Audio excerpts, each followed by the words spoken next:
Ang wakwak ay isang alamat na nilalang na parang ibon na pinaniniwalaang naninirahan sa mga kagubatan at bundok ng Pilipinas. Kilala sa kakayahang magnakaw ng kaluluwa ng isang tao. Habang ang dapit hapon ay bumababa, sinasabi na ang wakwak ay lumilipad sa kalangitan, nagdudulot ng takot sa puso ng mga taga-baryo na nakakakita ng nakatatakot nitong anino.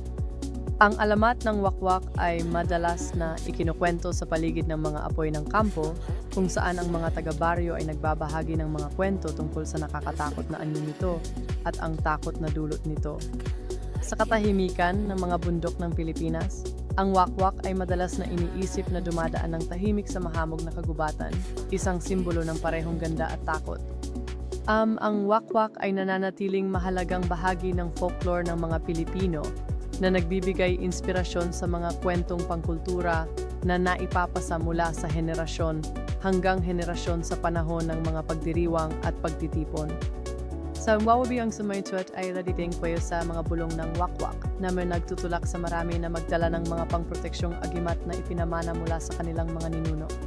Sa pagdapurong bukang liwayway sa tanawin ng Pilipinas, ito ay sumasagisag ng pag-asa, habang ang mga tradisyonal na manggagamot ay nakikilahok sa mga ritual upang mag-alok ng proteksyon laban sa mailap na wakwak.